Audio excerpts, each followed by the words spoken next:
Passion Nature avec la Fédération régionale des chasseurs des Hauts-de-France.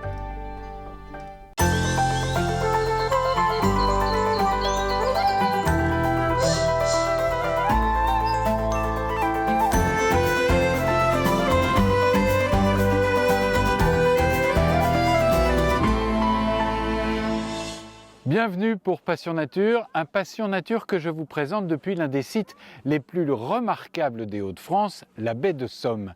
Ici, c'est la marée qui fait la loi. 2 fois par jour, elle envahit ce territoire. C'est elle qui va guider l'activité des hommes, des animaux et provoquer une biodiversité particulière. Pour bien la connaître, nous allons suivre une randonnée avec Sébastien Roche. Nous verrons aussi qu'au crépuscule, les chasseurs au huteau, spartiates s'il en est, prennent possession de la baie. La baie est aussi nourricière, le détour gastronomique s'impose.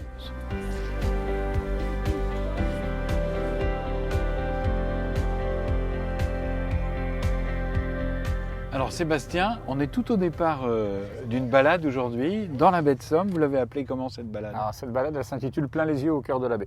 Oui. Et pourquoi aujourd'hui elle est un peu exceptionnelle? Elle est un petit peu exceptionnelle aujourd'hui dans la mesure où les marées sont fortes. On est en période de forte marée. Et justement, l'un des intérêts de cette balade, c'est justement d'aller voir la marée qui monte. Lorsque les marées sont fortes, ça va relativement vite à remonter et tout l'espace qui est devant vous va être couvert tout à l'heure lors de la pleine mer. Alors on est là justement, vous parlez de forte marée, je crois qu'on a un coefficient de 112. On a un petit peu de déchets devant nous. Qu'est-ce que c'est? C'est ce qu'on appelle communément la laisse de mer. Donc ce qu'a laissé la mer. On voit que la laisse de mer est relativement haute. Cette laisse de mer, d'ailleurs, elle est très intéressante pour certains oiseaux éventuellement qui vont y trouver, pourquoi pas, de la nourriture. C'est un garde-manger déjà. Ça peut être éventuellement un garde-manger. On trouve des invertébrés comme la puce de mer qui peuvent être une ressource alimentaire pour certains oiseaux. On parlait du garde-manger pour les oiseaux. Cette marée, elle va rythmer la vie de la baie. Tout à fait. Elle rythme à la fois la vie des hommes et la vie des animaux. L'activité sur un domaine maritime est nécessairement liée au phénomène des marées. Et puis les animaux qui vont vivre sur le site sont liés aussi au phénomène des marées. On peut prendre un exemple, l'exemple des oiseaux. Là, la marée est basse. Pour les oiseaux, le restaurant est ouvert. Lorsque la marée va monter, le restaurant va se fermer pour laisser place à l'hôtel, entre autres le parc du Marcanterre. On a affaire essentiellement à une famille d'oiseaux qu'on appelle les limicoles. Ce sont des petits échassiers et ils se nourrissent lorsque la mer est basse en fouillant la vase à la recherche de leur alimentation. Alors on parle des animaux, on parle aussi des hommes. On voit passer encore derrière nous des tracteurs avec des moules dessus. Il y a toute cette activité aussi qui va dépendre de la marée. Comment? Tout à fait. L'activité par exemple des mytiliculteurs que vous venez d'évoquer. Là la marée était basse tout à l'heure. Ils ont pu aller rechercher les moules sur les bouchots. Et là, la marée monte, les bouchots vont être recouverts, ils doivent partir nécessairement. On est sur un axe migratoire important, en fait, pour schématiser les oiseaux et les canards, en l'occurrence, et entre autres, qui fréquentent le littoral picard, nichent généralement au nord de l'Europe et passent l'hiver généralement au sud. Donc on est vraiment sur un axe migratoire assez important.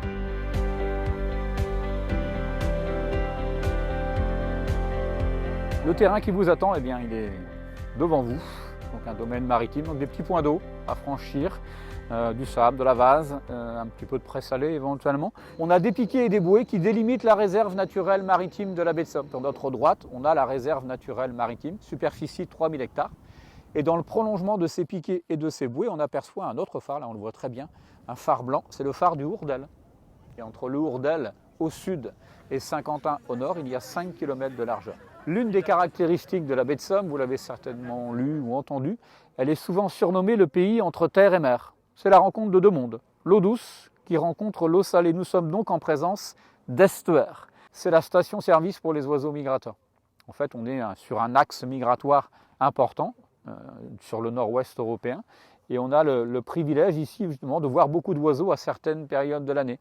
Et si les oiseaux s'arrêtent ici, éventuellement en baie de Somme, c'est pour deux objectifs en fait, se reposer et reprendre des forces. Et pour reprendre des forces, il n'y a pas 36 solutions. Je parlais de station-service, il faut refaire le plein d'énergie.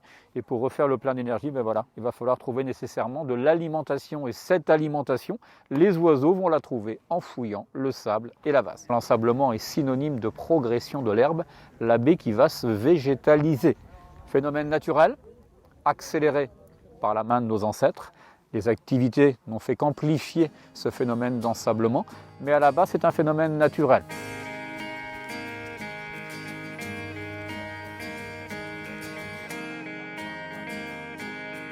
Les coques sont récoltées depuis très longtemps sur le littoral picard.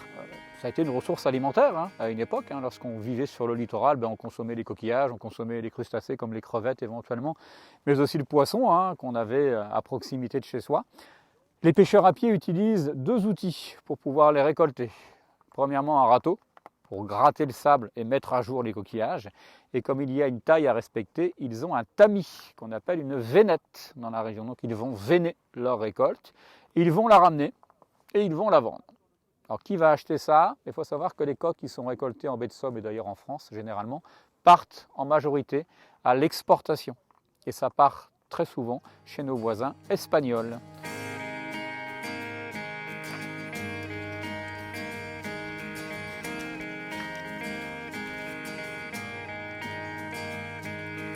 Là on retrouve cette végétation que j'ai évoquée il y a quelques instants. Si vous regardez d'un petit peu plus près, vous verrez plein de petites taches noires à certains endroits qui se sont accumulés. En fait, ce sont des invertébrés, ce sont des gastéropodes. Vous connaissez les gastéropodes, bien évidemment. Gastéro, c'est l'estomac et pod, c'est le pied. Si vous avez un jardin, vous avez certainement des gastéropodes dans votre jardin. Alors, ils sont plus gros, hein, généralement, ceux qu'on trouve dans le jardin. Alors, ce gastéropode porte un nom, bien évidemment. On appelle cela un hydrobie. Et l'hydrobie, c'est une ressource alimentaire pour certains oiseaux. Le tadorne de Belon, c'est un gros canard, hein, pour faire simple. Il fait partie de la famille des anatidés, en tout cas. Il pèse entre 1,2 kg à 1,5 kg. On a plusieurs milliers de tadornes chaque hiver sur le littoral picard. Et la nourriture de prédilection du tadorne de Belon sur l'estuaire picard, c'est ça. Donc imaginez, pour nourrir plusieurs milliers de tadornes qui pèsent entre 1,2 kg à 1,5 kg, il faut justement des densités très importantes.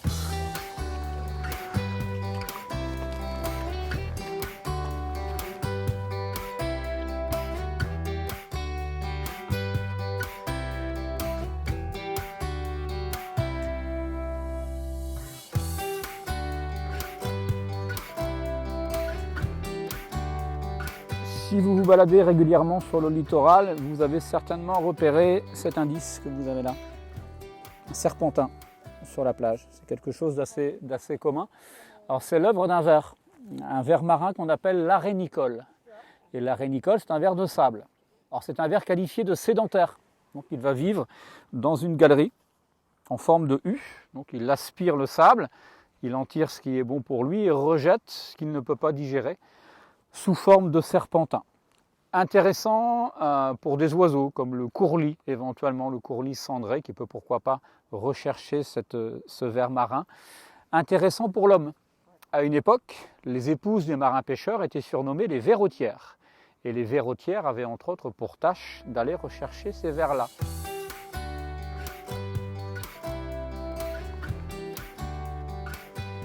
Là, vous avez un petit peu plus loin sur votre droite un oiseau tout blanc, c'est une aigrette. C'est l'aigrette garzette. C'est la famille du héron cendré. Donc c'est un oiseau assez commun qui est apparu en baie de Somme dans les années 70. Un oiseau plutôt inféodé au rivage méditerranéen, qui a étendu son aire de distribution vers la nord de la France et le nord de l'Europe.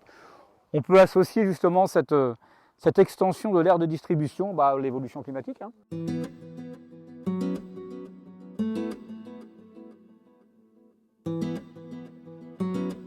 On est venu visiter un petit peu la baie avec un guide justement pour ressentir un peu ces sensations là d'être tout petit face à la nature, les animaux, les éléments.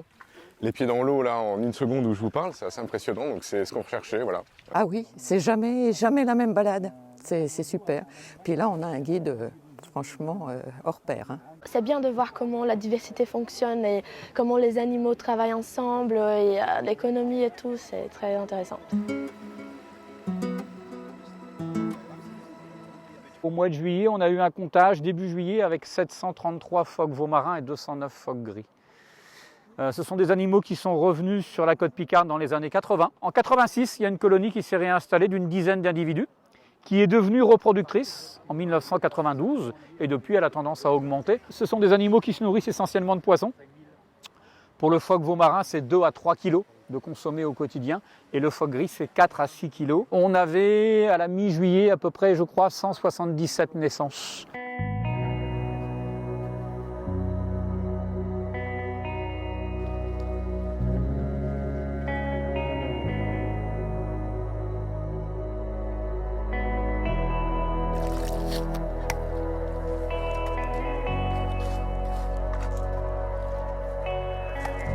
Dylan, on vous voit avec plein d'énergie et Oui. une pelle à la main. Qu'est-ce que vous faites? Un grand château de sable? Alors là, ce qu'on fait, c'est qu'on fait un mur pour retenir de l'eau. Vous voulez faire une mare artificielle, ou au moins l'aspect d'une mare. C'est ça, voilà. Parce que bon, là, on est un peu obligé de faire ça dû à la chaleur et puis du coup l'évaporation. Autrement, on aurait quasiment plus d'eau pour chasser, donc l'idéal, c'est d'avoir une mare. Aujourd'hui, ces grandes marées, ça a une incidence sur vos travaux de terrassier? Alors oui, déjà sur nos emplacements. Là, on a choisi celui-ci parce qu'on va pouvoir chasser plus longtemps. Donc, Parce que la terre est un peu plus proche? on est un peu plus haut, oui, c'est ça, Ouais. par rapport au niveau de la mer.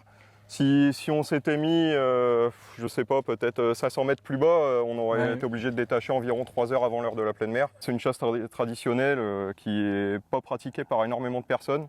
Oui, parce qu'elle demande de Du fait l'huile de coude. Voilà, c'est ça. Et après, un certain inconfort, parce que vous allez vous glisser dans un tout petit abri qu'on Ah appelle oui. le huteau. C'est ça. Et bon, à l'intérieur, très peu de confort, pas de chauffage. La hutte et le huteau, c'est deux choses bien différentes. Le huteau, c'est nettement plus vivant. Donc on voit des choses qu'on ne verrait pas à la hutte, par exemple des sangliers se balader la nuit, des mouflons. Parce que vous êtes vraiment immergé, Là, quasi voilà. immergé dans le sable, au ras du sol. C'est On est ça qui vraiment va se passer. au cœur du sujet, oui.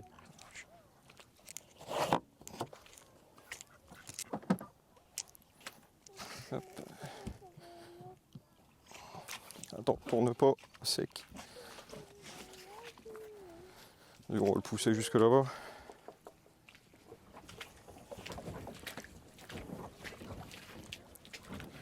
On va tourner un peu.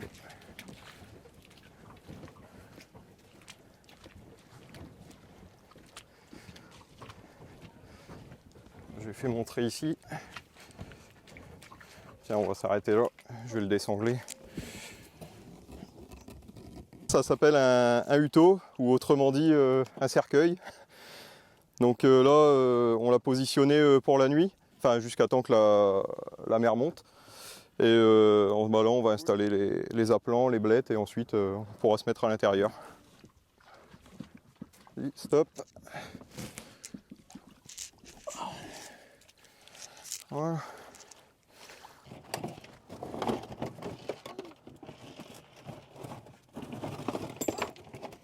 Ça y est, ça sent la fin de journée, donc c'est bientôt le coucher du soleil, donc après nous ça va être notre début de chasse. C'est une chasse que vous pratiquez depuis l'enfance alors? Voilà, c'est ça, j'ai commencé avec mon père à mon plus jeune âge. Après j'ai mes souvenirs de mes premières nuits vers 3 à 4 ans comme ma petite actuellement. Donc oui, c'est vraiment une chasse traditionnelle qu'on a en famille. Alors là, vous allez les mettre dans la mare? Dans la mare, oui. Ouais, pour simuler Simuler la présence du coup d'oiseaux dans la mare. d'oiseaux. Normalement on a une disposition à mettre face au vent, mais là vu que Il n'y a les pas de vent blettes, aujourd'hui. voilà, bah, c'est surtout que les blettes flottent, donc ils vont se mettre automatiquement tout Ouais, seuls. face au vent. Voilà. Pourquoi vous aimez cette chasse, Claire? À part parce que vous la pratiquez depuis l'enfance? Il y a le biotope qui fait beaucoup, c'est jamais pareil, on a vraiment un contact avec la nature qui est superbe, on s'acclimate de tout, ça bouge, c'est jamais pareil, on s'habitue des saisons. On vit avec la nature, Avec la marée aussi. avec la marée, Alors- avec tout. Certains chassent à la hutte, et vous dites au huteau c'est très différent, il se passe plein d'autres choses. Qu'est-ce qui se passe tellement? Bah là on est vraiment au cœur de la nature, on est au plus proche, on a eu des sangliers qui se sont approchés de nous à même pas une quinzaine de mètres. C'est un truc où on peut pas vivre autre que huteau parce que bah, déjà on est à leur hauteur. C'est ça, c'est des mouflons, il y a eu des canards, des passés à ras des visées si vous ne voyez pas. Ouais. C'est des choses comme ça qui sont uniques et Vous avez vraiment l'impression de faire partie de la baie quand vous Voilà, êtes comme ça au ras de l'eau. c'est ça. On vit avec tout Et ça. alors vous avez emmené votre petite fille de Voilà, 4 ans. qui a 4 ans, qui Il nous est temps suit. de transmettre aussi. Voilà, de transmettre et puis bah, comme ça fait aussi des sorties nature et l'apprendre à vivre avec nous, à s'adapter à notre environnement aussi. Vous êtes en train de faire le groupement là. Voilà. Bon, merci Claire.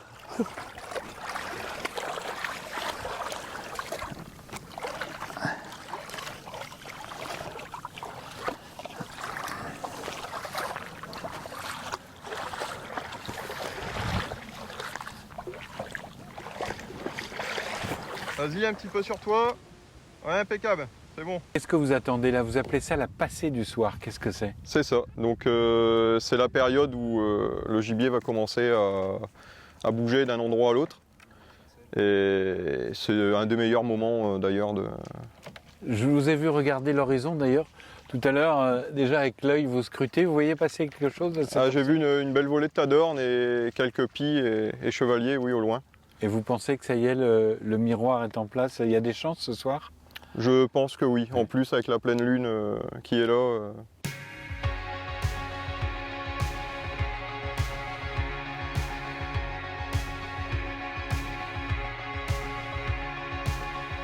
On se retrouve au sud de la baie de Somme, à la pointe du Hourdel, au restaurant Le Parc aux Huîtres, avec son chef, Édric Dauphin. Bonjour. Bonjour Pierre. Alors, tu nous as préparé quelque chose qui est spécifique de la baie, au moins une recette spécifique de la baie. Oh, une recette spécifique de la baie, hein, comme on disait, la baie est nourricière, hein, donc c'est vraiment un produit de la baie. On va vous montrer comment on fait notre terrine d'agneau des présalés. L'agneau, là c'est la base de la terrine. C'est la base de la terrine, tout à fait. Et dedans tu as l'agneau, mais alors dans l'agneau on y met aussi le foie, nous, on y met les rognons. Là tu as 65% d'agneau et 35% de gorge de porc. Et c'est une terrine recette spéciale. C'est maison, c'est la nôtre. Chacun a sa recette. L'agneau de baie de Somme n'est pas forcément suffisamment gras pour qu'on fasse que de l'agneau de baie de Somme dans la terrine. C'est-à-dire que c'est trop sec ensuite. Donc nous on y met de la gorge de porc et dans certaines terrines, on va te montrer tout à l'heure, on y rajoute des végétaux de la baie. Hein. Alors l'agneau de baie de Somme, pour un gourmet, qu'est-ce qu'il a de particulier? On parle toujours de ces agneaux des présalés, c'est cette spécificité-là? Ah ouais, tout à fait. L'agneau de baie de Somme, comme je te disais à l'instant, il est pas gras, donc il est quand même malgré tout salé. On met moins de sel que dans une terrine d'agneau classique, d'agneau français. La viande, je la trouve, pour moi, elle est plus forte qu'un agneau normal. Donc c'est pour ça qu'on fait cet assemblage. On adoucit un petit peu. Voilà, tout à fait. En y mettant des végétaux marins, en y mettant de la gorge, on adoucit un peu plus la viande. Voilà. Mais tu verras, il est prononcé, il a bon goût. Hein, Alors un de tes trucs, c'est aussi de faire du local. Et donc pour l'agneau, toi tu as tes fournisseurs et tu y vas en direct. Ah oui, on prend directement. Nous, on fait partie des quelques restaurateurs de la baie à prendre l'agneau en direct chez le producteur. On les prend à Pinchevalise, chez du pays. Hier, on a 2 carcasses qui sont rentrées. On a débité les 2 carcasses. On a gardé les parties nobles, les 2 gigues, les épaules, les côtes d'agneau et tout le reste on le transforme en terrine. On va couper les végétaux pour les mettre dedans et puis. Et les végétaux, ça vient en partie aussi de la. Ah, tout vient de la baie de Somme. Non, tout vient de la baie de Somme. Les pompons qui sont là, les salicornes, les astères, tout vient de la baie de Somme. La baie est nourricière. Hein, on prend que des produits de la baie. Voilà. Nous, on fait partie de l'association Zéro Carbone, donc.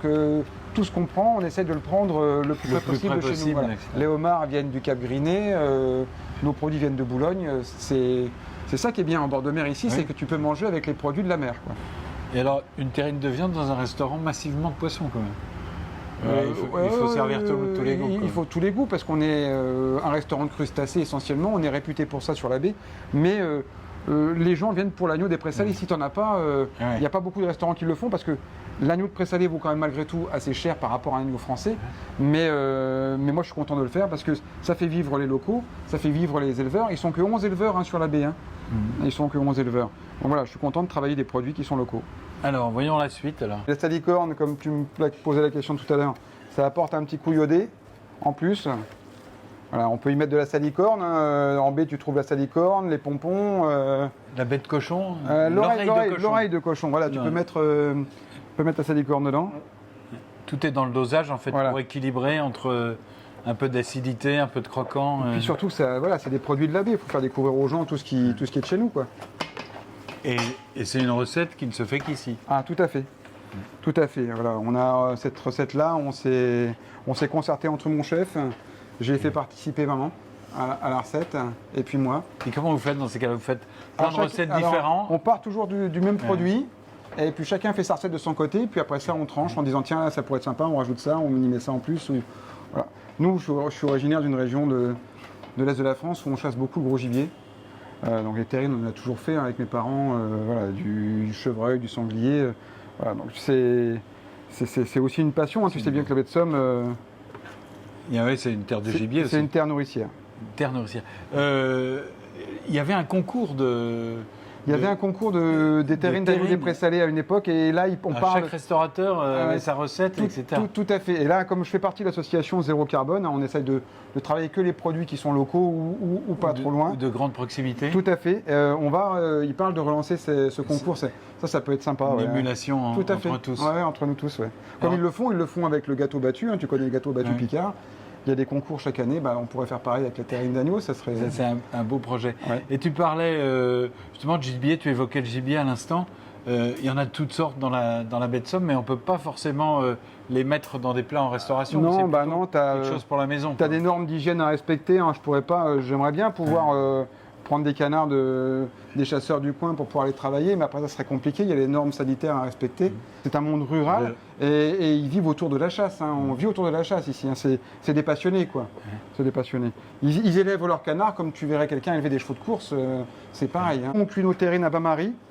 C'est une cuisson lente. Une cuisson lente, voilà. Et douce. On laisse 2h45, 3h, ça dépend de la quantité. Et il faut laisser reposer après. Après on laisse reposer, moi je laisse reposer 24 heures. Voilà, avant d'y toucher et puis pour que tous les goûts infusent. Ouais. Alors j'imagine ça a été pesé entre l'équilibre, entre les herbes de la baie de Somme. Tout à fait. Tu mets ton grammage de sel, ton grammage de poivre, on y met des oignons. Puis nous on y rajoute, là c'est des végétaux, mais généralement on met de la crépine dessus. On va mettre des feuilles de laurier aussi, pour apporter un certain goût. Bon, et bien hop, au four. C'est parti. Voilà, vous avez presque dans ce Passion Nature toute la recette. Pour la déguster, c'est le parc aux huîtres au Hourdel. J'espère que dans cette émission, on vous aura donné mis l'eau à la bouche et puis qu'on vous aura, comme chaque fois, appris plein de choses. Merci beaucoup. Merci donc à là, vous. Vous avez dit 2h45. C'est la vérité, ça. C'est la vérité vraie. Le chef n'a pas gardé ses secrets. Quelques-uns, mais on n'a pas tout dit, mais il faudra bien goûter. C'est ça. Voilà. Merci à tous.